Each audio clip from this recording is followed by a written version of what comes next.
Welcome students. আজি আমি পৰিচাও হা 7.4 টো আমি ডিসকাশন কৰিম গতিকে ভিডিওটো মন দি চাবা খুব দৰকাৰী হ'ব তোমালোকৰ কাৰণে ঠিক আছে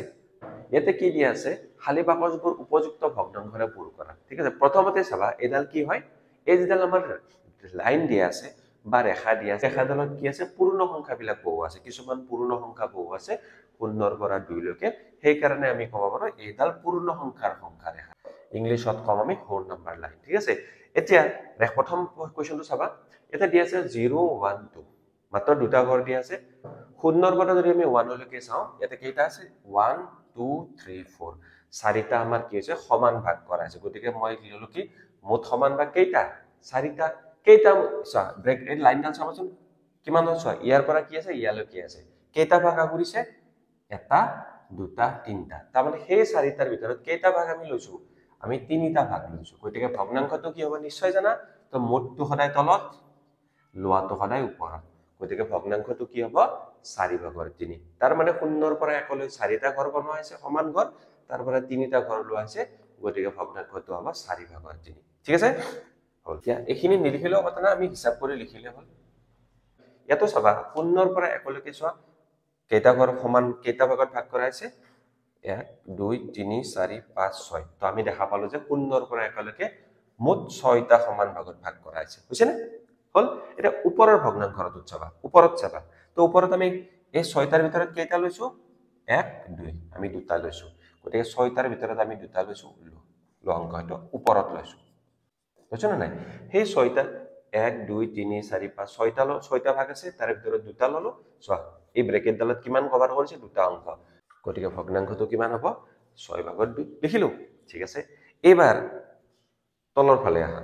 তলত আহা একে কথা এই 0 ৰ পৰা 1 লৈ মুঠ ভাগ 6টাই আছে না নাই 6টা আছে তলৰ ব্ৰেকেট ডালে চোৱাচোন কেইটা কৰিছে 1 2 3 4 5 তো তলৰ ব্ৰেকেট ডালে কেইটা কৰিছে 5টা কৰিছে গতিকে মুঠ ভাগ আছিল 6টা কেইটা কৰিলে কেইটা অংক ললো 6টাৰ পৰা 5টা ললো গতিকে তলৰ ভগ্নাংশটো হ'ব 6/5 তো বিশেষ একো টান প্ৰশ্ন নহয় চাব লাগে যে সেই ঘৰটো 0 ৰ পৰা 1 লৈকে কেইটা ভাগ কৰা আছিল ওপৰত 4টা তিনিটা লোৱা হ'ল গতিকে ভগ্নাংশটো 4/3 ইয়াত চোৱা 0 ৰ পৰা 1 লৈকে 6টা ভাগ কৰা হৈছে 6টা সমান ভাগ কৰা হৈছে ওপৰত দুটা লোৱা হৈছে গতিকে 6/2 তলত 5টা লোৱা হৈছে 6/5 নিশ্চয় বুজি পাইছা তোমালোকে ঠিক আছে এতিয়া চোৱা 3 নম্বৰ প্ৰশ্নটোলৈকে আহা হে আগৰদৰে আমাৰ সংখ্যা ৰেখাডাল দিয়া আছে ইয়াতে পূৰ্ণ সংখ্যা দিয়া আছে 0 ৰ পৰা 0 1 2 ঠিক আছে চোৱা 0 ৰ পৰা যদি মই 1 লৈকে চাও মুঠ সমান ভাগ 0 ৰ পৰা 1 লৈকে মুঠ সমান ভাগ কেইটা আছে 1 2 3 4 5 6 7টা আছে না মুঠ সমান ভাগ 7টা আছে এতিয়া ওপৰত চাবা ভগ্নাংশটো এই 7টাৰ কেইটা কৰিছে এই এটা দুটা তিনটা তো এই ওপৰত কেইটা কৰিছে তো ওপৰত যদি আমি চাও চোৱা মুঠ সমান ভাগ 7টা আছে 0 ৰ পৰা 1 লৈ 7টা আছে তো ওপৰত কেইটা ভাগ লোৱা আছে এটা দুটা তিনটা ভাগ লোৱা আছে গতিকে ভগ্নাংশটো কিমান হ'ব 7টাৰ ভিতৰত 3টা লোৱা আছে গতিকে ভগ্নাংশটো হ'ব 7/3 এটো হৈছে প্ৰথমটো হলা 7/3 ললো ঠিক আছে 2 নম্বৰত চাবা এটো মই এটো 1 নম্বৰ ধৰিছো তো 2 নম্বৰ ধৰিছো ইয়াতে চাবা একে মুঠ সমান ভাগ 7টা 0 ৰ পৰা 1 লৈ 7টাই লোৱা আছে এখিনি আছে কেইটা ভাগ লৈছো আমি কেইটা ব্ৰেকেটৰ ভিতৰত এটা দুটা তিনটা চাৰিটা তো সমান কেইটা ভাগ ললো আমি বা চাৰিটা ললো না নাই 7টা চাৰিটা ললো গতিকে ভগ্নাংশটো কিমান হ'ব 7টাৰ ভিতৰত 4টা এটো হ'ব তোমাৰ 7/4 হল এটো আমাৰ 2 নম্বৰ চোৱা 0 ৰ পৰা 1 লৈকে গোটেইখিনি লোৱা আছে না নাই সো এডাল লাইনডাল ইয়াৰ পৰা ইয়ালৈকে গৈছে তো এটো হ'ব 7/7 ভাগ যোগ হৈছে ইয়াত চোৱা এবাৰ এটো ভগ্নাংশ কিমান হ'ব সৰি 1 ৰ পৰা 2 লৈ হল প্ৰথমতে মই কি কলো 0 ৰ পৰা 1 লৈ আমাৰ 7টা ভাগ আছে ব্ৰেকেটডাল চোৱা এই গোটেই 7টা ভাগে আগৰি আছে গতিকে কিমান হ'ল 7/7 1 ৰ পৰা 2 লৈকে চোন কেইটা ভাগ আছে 7টা আছে না নাই 1 2 3 4 5 6 7 7টা আছে তো কেইটা লৈছো আমি 1 2 3 4 5 হৈছে না তো আমি কেইটা লৈছো আমি লৈছো 5টা তো ভগ্নাংশটো কিমান হ'ব 7/5 চোৱা এফালে কিমান ললো 7/7 এফালে কিমান ললো 7/5 তো মুঠ কিমান হ'ব 7/12 তো ভগ্নাংশটো কি হ'ব 7 ভাগৰ 12 কিয় কেনেকৈ পালো আমি যদি চাওঁ 0 পৰা 1 লৈ 7টা ভাগ আছে 7টা ভাগে লৈছো 1 পৰা 2 লৈ কেইটা ভাগ আছে 7টা ভাগ আছে 5টা ভাগ লৈছো ইয়াত একক ভগ্নাংশ হিচাপে চোৱা 7 ভাগৰ 7 মানে কি 7 ভাগৰ 1 কৰি 7 বাৰ 7 ভাগৰ 5 মানে কি 7 ভাগৰ 1 কৰি 5 বাৰ তাৰ মানে 7 ভাগৰ 1 কৰি কেইবাৰ 12 বাৰ অৰ বুলি দি পেলাই আমি লিখিব পাৰো কেনেকৈ লিখিব পাৰো চাবা 0 পৰা 1 লৈকে আমি কি লৈছো সম্পূৰ্ণ এটা বস্তু লৈছো না নাই এটা বস্তু লৈছো যোগ বাকিখিনি কিমান 7 ভাগৰ 5 হল না 0 পৰা 1 লৈকে আমি সম্পূৰ্ণ গোটেইখিনি লৈছো এইখিনি গোটেই লৈছো না নাই তো ইয়াৰ পৰা এইখিনি গোটেই লৈছো এইখিনি হল 7 ভাগৰ 5 1 মানে কি 7 টাকে ভাগ কৰা আছে 7 ভাগৰ 1 কৰি 7 বাৰ ললে 7 1 এটো হ'ব 7 ভাগৰ 12 তো এইখিনি ঠিক আছে এতিয়া আমি কৰি চাও 7.4 ৰ লাষ্ট কোৱেশ্চনটো আছে ধৰা হোক এডাল সংখ্যা ৰেখাত এক এককক 9টা সমান ভাগত ভাগ কৰিব দিছে আৰু ইয়াৰ পৰা যত সম্ভৱ বিভিন্ন ভগ্নাংশ বিচাৰি উলিওৱা আৰু সেইবোৰক দাগ দিয়া ঠিক আছে চোৱা মই এডাল সংখ্যা ৰেখা আঁকিলো না নাই সো মই এডাল সংখ্যা ৰেখা আঁকিছো সংখ্যা ৰেখাত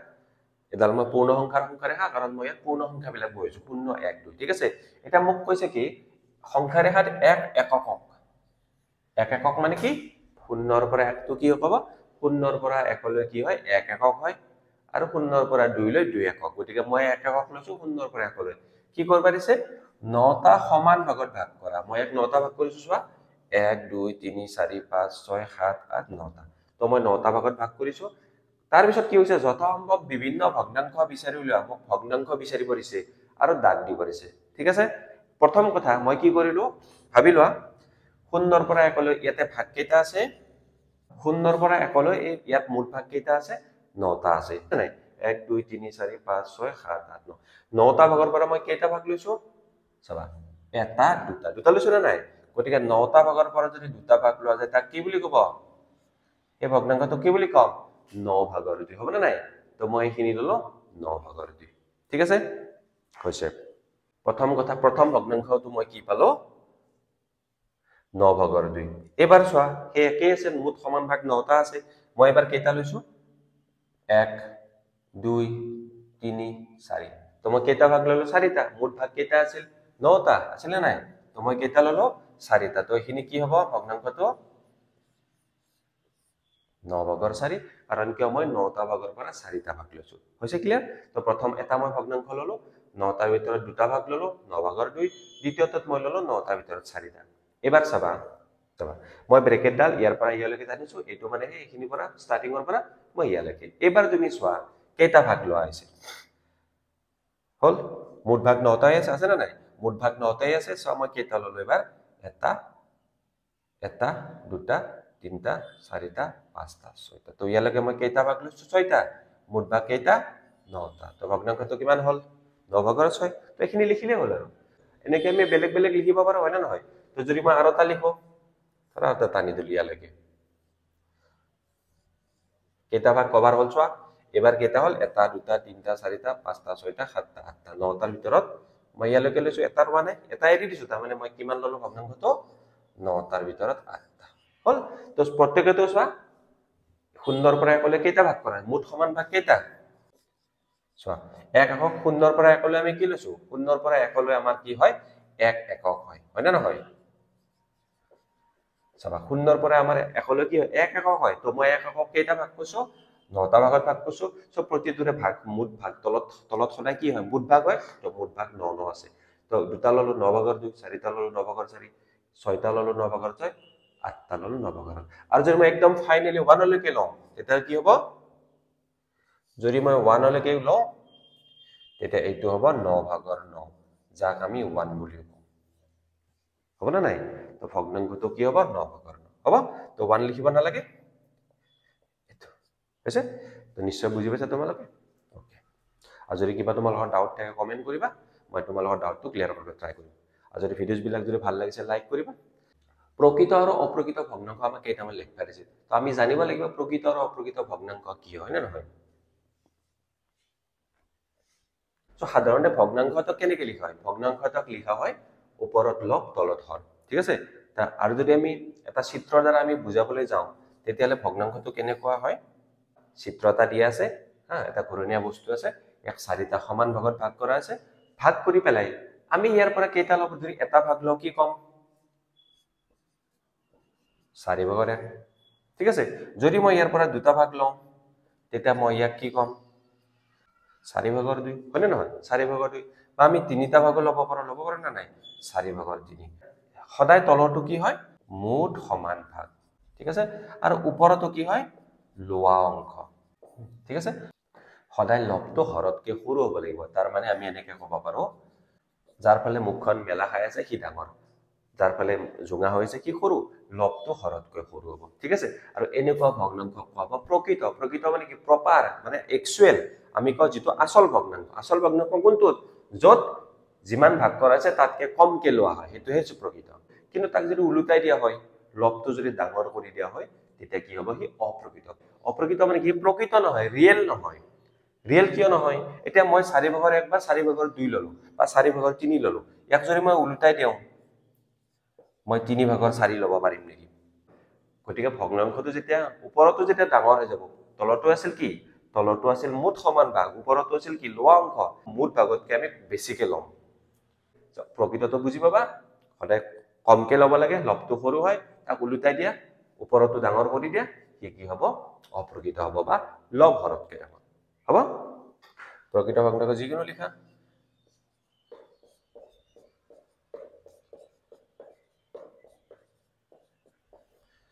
কৈছে তো এটা লিখিলো মই চাৰিটা লিখিলো হ'ব নাই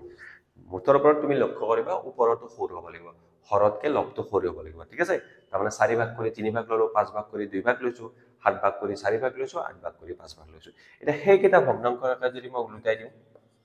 তেতিয়া হেতু কি হ'ব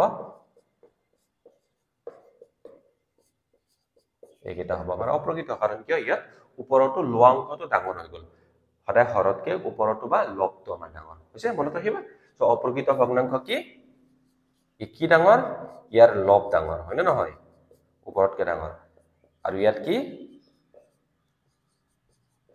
ইয়াৰ লব সৰু নিশ্চয় তোমালোকে লিখিব পাৰিবা হয় না নহয় যিমান লাগে লিখিব পাৰিবা লবটো সৰু কৰি লিখিলে হ'ল ওপৰতো ইয়াৰ ওপৰতো ডাঙৰ কৰি লিখিলে হ'ব ঠিক আছে